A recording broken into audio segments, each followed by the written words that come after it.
C'est quand même assez fou de réaliser à quel point nos pensées peuvent façonner notre réalité, n'est-ce pas? Chaque idée qui nous traverse l'esprit a le pouvoir d'influencer nos actions, nos émotions et au final, carrément, le cours de notre vie. Alors la grande question qu'on se pose, c'est est-ce que nos pensées ont vraiment ce pouvoir de modeler notre existence? Eh bien, c'est exactement ce qu'on va explorer ensemble aujourd'hui. Mais attention, soyons clairs, la pensée positive, ça ne veut pas dire ignorer les problèmes ou faire comme si tout était parfait. Non, pas du tout. Il s'agit plutôt d'aborder les défis avec une autre perspective, avec optimisme, en se focalisant sur ce qui marche, sur nos forces pour pouvoir avancer. Allez, on plonge dans le vif du sujet. On va commencer par explorer le mécanisme de base, ce fameux pouvoir un peu caché de nos pensées. J'aime beaucoup cette métaphore de l'esprit vu comme un jardin. C'est une super image en fait. Nos pensées, ce sont les graines qu'on y plante.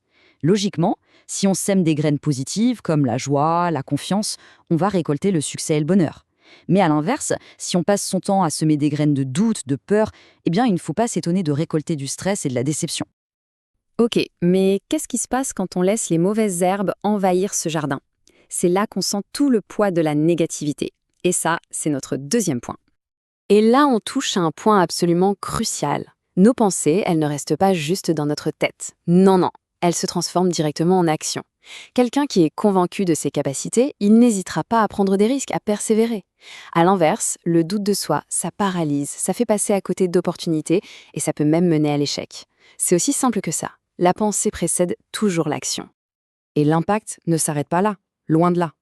Notre état d'esprit influence profondément notre bien-être émotionnel. Les pensées positives, ça booste l'estime de soi, ça réduit le stress, ça améliore l'humeur. Tandis qu'un schéma de pensée négatif, malheureusement, ça peut être un terrain très fertile pour l'anxiété et parfois même la dépression. La bonne nouvelle dans tout ça, c'est que rien n'est gravé dans le marbre. Ce n'est pas une fatalité. Et on arrive maintenant au tournant de notre analyse, la possibilité de reprogrammer son propre esprit. Ce n'est pas une idée en l'air, ça s'appuie sur la science, sur ce qu'on appelle la neuroplasticité. Le message de fond ici, il est vraiment porteur d'espoir. La neuroplasticité, c'est la capacité incroyable du cerveau à se réorganiser et à créer de nouvelles connexions. Concrètement, ça veut dire que notre esprit est malléable.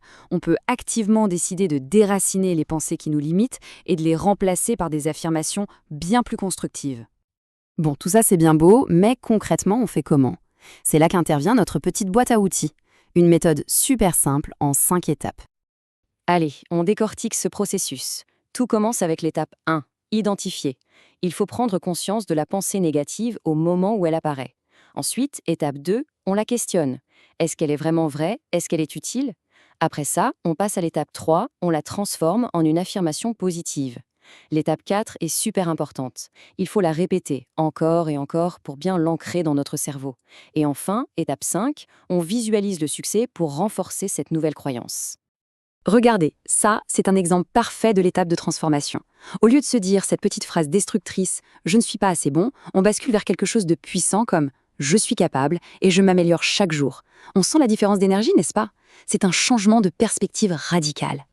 Et si on manque un peu d'inspiration au début, pas de souci. Voici quelques exemples d'affirmations qui fonctionnent super bien.